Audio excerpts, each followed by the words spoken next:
Chapter 8. How did you? Flora's eyes widened, and she stepped back in shock. If they, the Juliar theocracy, find out that you are the daughter of the one who signed a contract with a great demon, then you'll be hunted down, Flora Renard. Arnold smirked. He didn't sign the contract. Flora shouted back. The theocracy doesn't see it that way, princess. To them, the moment he didn't reject their offer meant that he was the theocracy's enemy.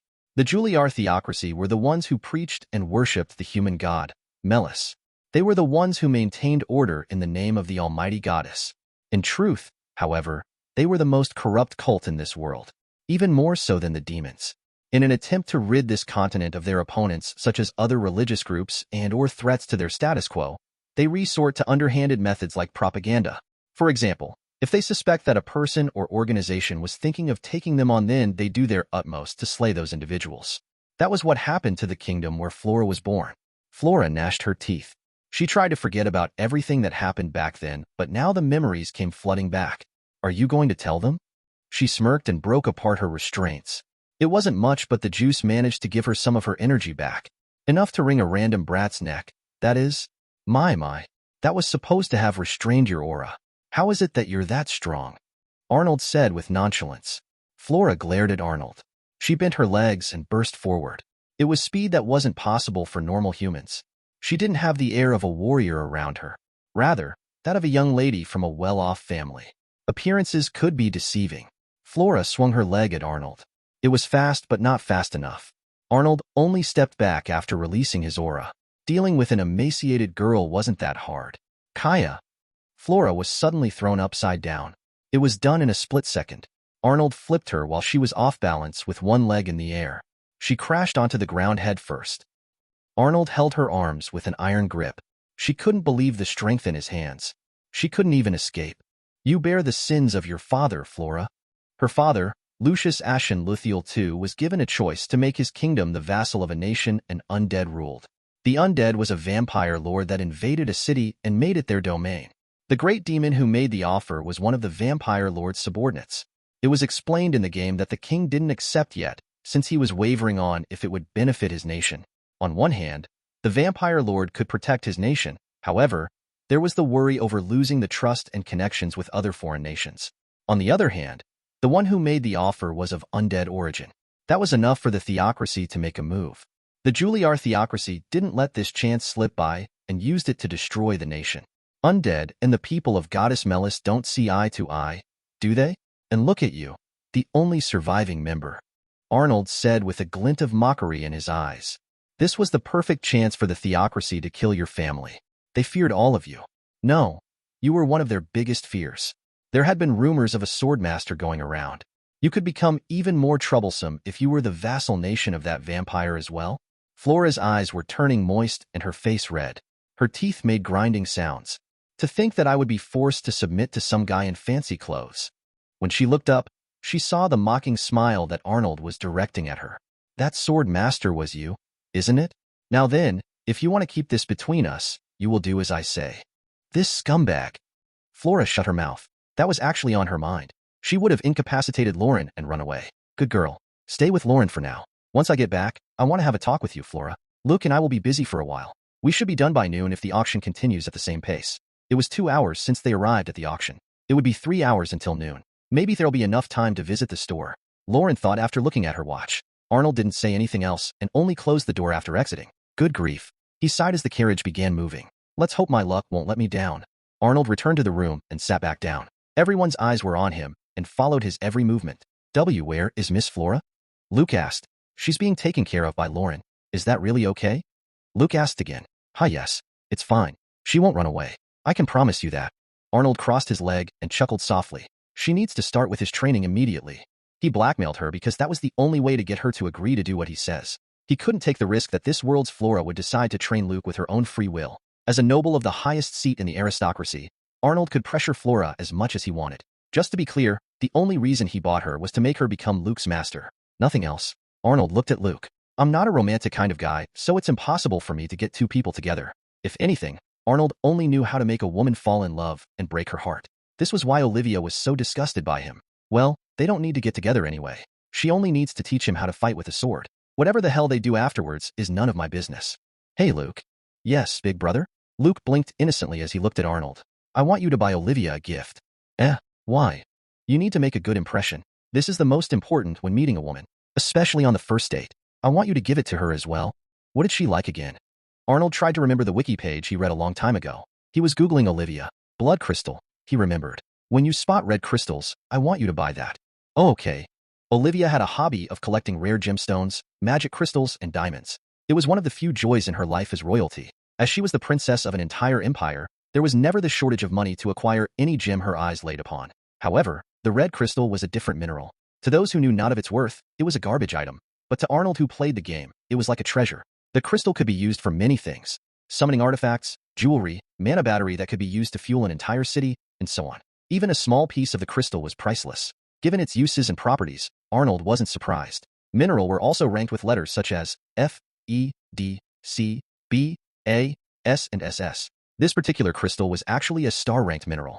Of course, Arnold wouldn't reveal its secrets. He had a plan to buy a large amount of these crystals to make sure his wealth for the future was secured. You couldn't be a lord of a city and have no money. He also didn't want to rely on his father for money, unless necessary. It would come in handy indeed for a spirit user like Olivia. She could literally carry her spirit beasts around her neck. That was enough reason for her to be overjoyed once she found out its uses. Luke might be able to win her heart with such a gift. The two were walking side by side towards the carriage after exiting the building. Flora stole frequent glances at Arnold's face. How did you know who I was? Flora grabbed his sleeve to make him stop. HM? You think I'd tell you that?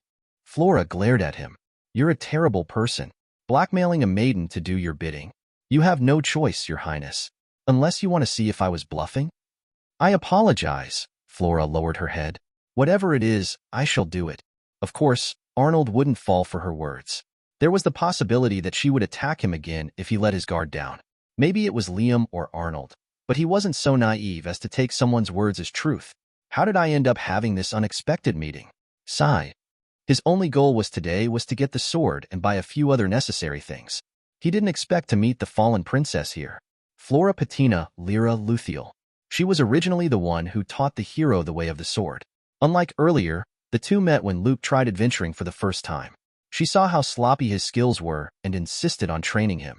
Throughout their time together, they grew fond of each other and became friends.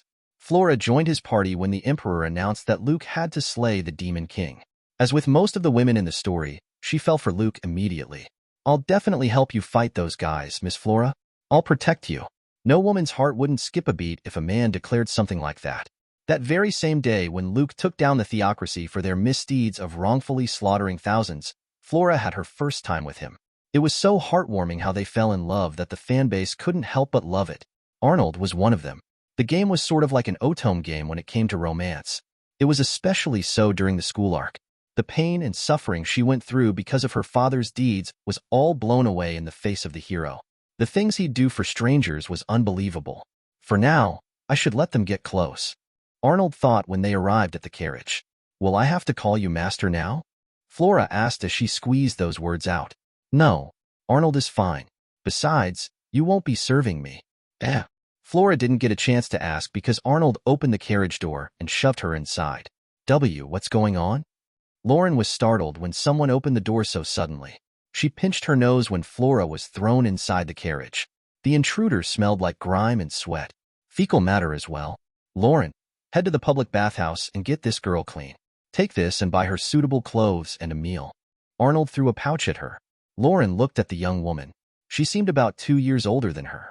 Faded purple hair, big purple eyes, and a slender but fit body. The most noticeable factor, however, was, but isn't she a slave? Lauran looked at the slave crest on her chest. Is that really all right? Don't question me and get it done. You're leaving me alone? Flora asked. Do you intend to run away? Arnold narrowed his eyes. This is your chance. This girl barely knows martial arts, so you just might be able to escape. He pointed at Lauran. Although, I can't guarantee you won't be thrown with a spell. You probably don't know how slavery works since you're from a nation that abolished it. If I wanted to, I could simply force you to obey me. Whenever you misbehave, I can activate that tattoo on your chest. It will send a shock up your spine. The intensity depends on the level difference between the master and slave. He needn't say anything else. It was already proven that, in her current state, she wouldn't be able to disobey him. It was an unusual color despite being a crystal, But once everyone found out its value, then the demand for it would skyrocket. Sadly, it wasn't that common a mineral. Only one place had an abundant amounts of these crystals. The reason Arnold agreed to his father's order of becoming Whitage's lord was mainly because the mountains near the forest of the city had thousands of kilograms of these crystals. Once he became lord, the land will become his alone. Being a person obsessed with money, Liam wouldn't make their prices cheap. We will now bring out the weapons we have gathered from around the world. The doors on the stage opened. Here it comes. Arnold leaned forward in his seat. His gaze was expectant. Feast your eyes upon these magnificent weapons. This is the weapon of a frost giant. That one over there is a rapier bought from the legendary 9th-star powerhouse Margrave Vance, the Piercer. What a load of crap. Arnold knew that he was only spouting such lies to get a reaction out of the crowd. The weapons were probably just bought from an unknown blacksmith. Even the appearances of some of them were fake. They probably had craftsmen decorate the weapons. That would motivate the people to buy said weapons. Arnold's gaze wandered on the stage. He could remember what the sword looked like, so it shouldn't have been difficult to spot it. His eyes landed on a rusted sword that was on the waist of one of the guards. Just by looking at its unique double-edged blade, he could tell that it was what he had been looking for. They must have thought that it was worthless, so they gave it to a random guard. Although it was dirty, appearances could be deceiving. How do I get it? Should I give the guard money? That would be suspicious since there was no reason for the son of a great noble, such as him, to care for a sword like that. He could buy anything else. If the guard was quick-witted, he would immediately understand that the sword was worth more than they bargained for. If that was the case, then he'd demand more money for it. Well, I can't just kill him. Damn it. Arnold thought in frustration. The people were already bidding for the weapons brought on stage. Luke glanced at Arnold. Why isn't he buying one? The whole point of coming today was to purchase a sword. Luke already had a sword in mind. It was a sword with a golden hilt, a sharp curved blade, and a gem for decorative purpose. It was the most fitting for a heir compared to the other trash they brought out. Luke hesitated to tell Arnold. He had never really asked for anything before in his life. That much was understandable. He was a meek and shy person after all. You, big brother? Luke pulled Arnold's sleeve. The latter seemed deep in thought as he didn't respond. Luke shut his mouth. Thank you everyone for placing your bids. Please fetch the weapons after the auction, as doing it now would cause a ruckus. Luke sighed in disappointment. All he had to do was ask Arnold to buy the sword for him. Arnold suddenly stood up and walked away. By the looks of it, he was going to the backstage. It wasn't off-limits per se, but that didn't mean just anyone could enter it. Where's he going? Luke could only wonder.